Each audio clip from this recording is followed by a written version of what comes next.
जय हिंद मेरे दोस्तों। आशा करता हूँ आप सभी स्वस्थ होंगे।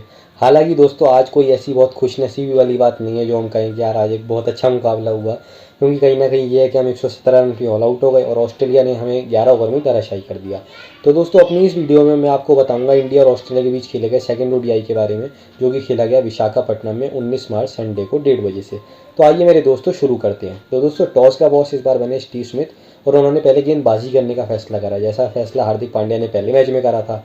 और अपना मैं बदलाव की बात करूं तो भारतीय टीम में 2 बदलाव थे। ऑब्वियस सी बात है, कप्तान रोहित शर्मा वापस आने थे और ईशान किशन बाहर जाने थे। साथ ही शार्दुल ठाकुर की जगह फॉर्म में चल रहे अक्षर पटेल। ऑस्ट्रेलिया में बदलाव रहे, जैसे एलेक्स कैरी आ गए, जो इंग्लिश की जगह वापसी उनकी हुई। साथ ही साथ में बात करूँ तो नेथन एलिस आए मैक्सवेल की जगह, ये एक अच्छा बदलाव था। बात करेंगे क्यों। खैर भारतीय पारी की शुरुआत हुई और अपना ये कि शुभमन गिल बिना खाता खोली आउट हो गए। और अपना ये है कि लबुशेन ने उनकी फिर एक बार अच्छी कैच पकड़ी, जैसे पिछले मैच में भी पकड़ी थी। और मैंने आपको पहले ही कहा था कि जब शुभमन गिल के रन बन रहे थे श्रीलंका या न्यूजीलैंड के सामने, तो मैंने कहा था कि उनका असली जो टेस्ट होगा वो ऑस्ट्रेलिया की बॉलिंग के सामने होगा, जब स्टार्क, कमिंस और हेजलवुड होंगे। और मैंने कहा था कमिंस या हेजलवुड से उन्हें ज़्यादा खतरा हो सकता है, क्योंकि वो ज़्यादा कहीं ना कहीं पिछले सालों में फॉर्म में रहे हैं। लेकिन वो तो दोनों ही नहीं थे। लेकिन विदाउट फॉर्म में चल रहा है, अगर हम बात करें मिचेल स्टार्क ने उनको इतना ट्रबल कर दिया, तो भारत के लिए एक बहुत बड़ी खतरे की घंटी, वो बताऊंगा क्यों। खैर उसके बाद रोहित विराट की पार्टनरशिप हो रही थी 29 रन की। रोहित शर्मा ने बहुत ही खराब शॉट खेला स्लिप में 13 रन पे, वो भी चलते बने। स्टीव स्मिथ ने कैच अच्छी पकड़ी और यहीं से भारत के लिए टर्निंग पॉइंट हो गया। सूर्य कुमार यादव फिर आते ही गोल्डन डक पे आउट हो गए। तो वही वो जो हम हमेशा बात करते हैं कि यार T20 में तो वो इतनी अच्छी बैटिंग करते हैं, लेकिन 22-23 मैचों में उनके मात्र 2 ही अर्धशतक हैं और साथ ही मात्र 400 ही रन है। इसके सिवा अगर मैं बात करूँ तो कहीं ना कहीं मिचेल स्टार्क ने उन्हें कहा होगा, जो संजय दत्त कहता है ना लगे रहा मुन्ना भाई में, कि अगर तू लाफा चैंपियन है तो अपन भी बॉक्सिंग चैंपियन है। तो वो कहता है कि मैं बॉक्सिंग चैंपियन हूँ तो अपन लाफा चैंपियन है। तो ऐसे ही मिचेल स्टार्क ने भी कहा होगा कि अगर बेटा तू T20 का नंबर 1 बैट्समैन है तो मैं भी ओडीआई का नंबर 1 गेंदबाज हूँ, 2015 और 19 का हाईएस्ट विकेट टेकर हूँ। तो खैर उनको 0 पे LBW कर दिया। उसके बाद अगर मैं बात करूँ तो 16 रन फिर जुड़े। KL राहुल लगा शायद टिकेंगे, वो भी 9 रन पे LBW का, एक चौका उन्होंने लगाया था। रोहित शर्मा ने भी 2 चौके लगाए थे। हार्दिक पांड्या एक रन पे चलते बने, उनको भी चलता करा। और स्टीव स्मिथ ने बहुत ही अच्छी एक कैच पकड़ी। कहीं ना कहीं बहुत अच्छे फील्डर वो हैं और रिकी पॉन्टिंग की याद इसलिए दिलाते हैं क्योंकि नंबर 3 पे रन बनाते हैं, कप्तानी करते हैं और अच्छी कैचेस भी पकड़ते हैं। इसके बाद अपना भारत बिल्कुल ही धराशायी हो गया। विराट कोहली भी 31 रन पे आउट हो गए। नेथन एलिस ने LBW कर दिया। जडेजा 16 रन पे आउट हो गए। कुलदीप यादव भी कुछ नहीं कर पाए, 4 रन पे आउट हो गए। शमी और सिराज तो खाता भी नहीं खोल पाए। ये भी इन लोगों को भी सीखना होगा कि यार थोड़ी सी तो रुक के बैटिंग करो। बिल्कुल आप 0-0 रन बनाते हो। अक्षर पटेल ने अच्छे नवाद 29 रन बनाए और लगातार ऑस्ट्रेलिया के सामने उनकी जो 2023 की श्रृंखला है वो अच्छी फॉर्म जारी है। चाहे वो 3 अर्धशतक हो पहले दूसरे और चौथे टेस्ट में, जो उनकी 70-80 रन की पारी थी, या चौथे मैच में 74 रन की पारी थी। अब वैसे 29 रन की पारी खेली लेकिन साथ नहीं मिला और 117 पे ऑल आउट हो गए। इसमें यह है कि मैं बात करूं तो अपना सीन है वो, आपको 3 विकेट मिली अच्छी, उन्होंने लगभग कहीं ना कहीं 5 ओवर में 23 रन के आसपास दिए थे। और अपना यह है कि 3 विकेट लिए। नेथन एलिस ने भी 6 ओवर में 13 रन दिए, 2 विकेट लिए। लेकिन जो सबसे अच्छी बॉलिंग करी वो करी, बहुत ही अच्छे फॉर्म में चल रहे हैं मिचेल स्टार्क ने। मैंने कहा पहले फॉर्म अच्छी नहीं चल रही थी, लेकिन पहले वनडे में भी 4 विकेट लिए थे। और अब अपना यह कि दूसरे वनडे में भी 8.1 ओवर में 53 रन दिए और 5 विकेट लिए और भारत को धराशायी कर दिया। साथ ही साथ अच्छी बात ये दिखी कि थर्ड मोस्ट उनके जो 5 विकेट वाले हो गए हैं। पहले मैच में अगर हम पहली बात करें तो कहीं ना कहीं 4 विकेट ही उन्हें मिले थे, लेकिन अपना 5 विकेट वो नहीं ले पाए थे और ऑस्ट्रेलिया इसलिए कहीं ना कहीं मैच हार गया। और राहुल और जडेजा को उसका क्रेडिट भी जाता है, जैसा कि मैंने पहले भी कहा था। अब अगर मैं बात करूँ सबसे ज़्यादा मोस्ट 5 विकेट्स फॉल की, तो पहले पे वकारी यूनिस हैं जिनके 262 मैच हैं। अपना 13 विकेट हैं उनके नाम, मतलब 13 बार उन्होंने 5 से ज़्यादा विकेट ली। नंबर 2 पे मुरलीधरन ने 350 मैचों में 10।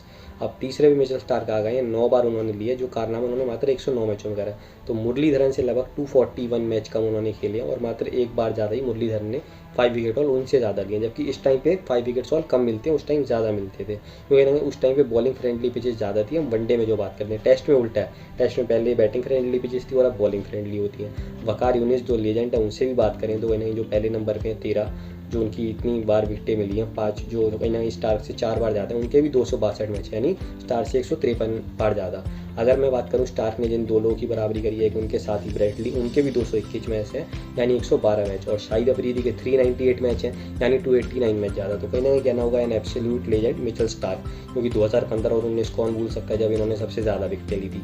खैर बहरहाल ये है कि फिर अपना जो टारगेट था ऑस्ट्रेलिया के लिए वो 118 रन का था और मात्र 11 ओवर में उन्होंने 121 रन बना दिए। जो सुशांत कहता है ना कि धागा खोल दिया, वही काम करा। शमी, सिराज, कुलदीप यादव, अक्षर पटेल, हार्दिक पांड्या सबको आड़े हाथों लिया। ट्रेविस हेड अच्छा खेले जैसा टेस्ट में दिखे थे थर्ड फोर्थ में।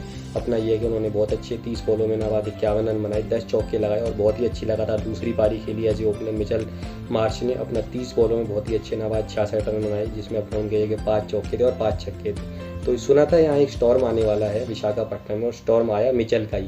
पहले मिचेल स्टार्क का आया 5 विकेटों के साथ, और फिर आया मिचेल मार्च का 30 बॉलों में नवाद 66 रन का।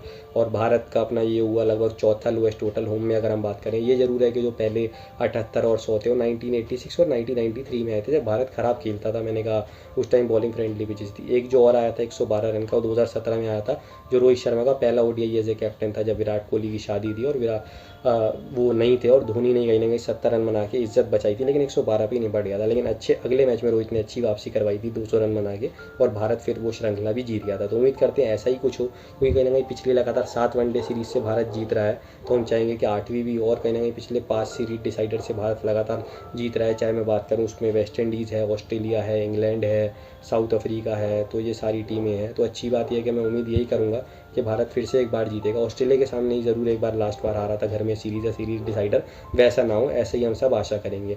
इसके सिवा अगर हम बॉल्स रहते हुए बात करें तो 234 बॉलें रहते हुए भारत आ रहा है, पहली बार ऐसा हुआ, क्योंकि इतने कम टोटल से भारत कम ही आउट होता है टच वुड। तो अपना ये कि इतनी बॉलें रहते हुए आज तक पहली बार आ रहा है, तो कहने का एक बहुत ही अनफॉरगेटेबल संडे हमारे लिए रहा। और ये है कि भारत ने इससे पहले जो सबसे कम ओवर खेले थे वो 24 खेले थे, वो खेले थे 1986 में, जब विराट कोहली और रोहित शर्मा दोनों ही पैदा नहीं हुए थे। और बाकी खिलाड़ी तो आपको पता ही है उनसे काफ़ी छोटे छोटे हैं। इसके बाद जो है वो 36 ओवर हैं, जो 2015 में आया था 8 साल पहले, जब साउथ अफ्रीका ने मैच किया। लेकिन वो भी 36 ओवर हैं, जबकि ये 26 ही ओवर से। वहीं सारी चीज़ें हमारे खिलाफ गई, लेकिन हम उम्मीद करते हैं कि अगले वनडे में अच्छी वापसी होगी, अच्छी ये लोग बॉलिंग खेलें, ये मैं चाहता हूँ। तो मैं वही गिल के लिए कहना चाह रहा था, सूर्य कुमार यादव, ईशान किशन के लिए, कि यार बांग्लादेश के सामने रन बन सकते हैं, डबल 100 भी बनेगा। या फिर ये है कि न्यूजीलैंड या श्रीलंका के सामने बन सकते हैं। आप ज़रूर कहेंगे यार न्यूजीलैंड के सामने कैसे बन सकते हैं? मेरे दोस्तों ट्रेंट बोल्ट नहीं थे उस सीरीज़ में, टीम साउदी नहीं थे, तो कहने उनका नया बॉलिंग अटैक था, तो वहाँ रन बन सकते हैं, क्योंकि विराट कोहली के भी बने थे, रोहित शर्मा के भी बने थे। तो शायद कहीं ना कहीं ऑस्ट्रेलिया के सामने अगर वो रन बनते तो बड़ी बात होती, लेकिन अभी वो काम करने में ईशान किशन, सूर्य कुमार यादव है, शुभमन गिल भी नाकामयाब रहे। तो उम्मीद करते हैं अगले वनडे में ऐसा करें, नहीं तो फिर मैं यही कहूँगा कि विचार करना पड़ेगा बीसीसीआई और सेलेक्टर्स को कि क्या शिखर धवन को वापस बुलाएं, क्योंकि रोहित कोहली पे आप डिपेंडेंट रहो वो तो सही नहीं है। उम्मीद करते हैं कि जल्दी भारत की अच्छी वापसी होगी और जल्दी मिलेंगे 22 मार्च को। तो अगर मेरी वीडियो पसंद आई हो तो इसको लाइक और शेयर करना मत भूलिएगा, चैनल को सब्सक्राइब करना भी मत भूलिएगा। चक दे इंडिया।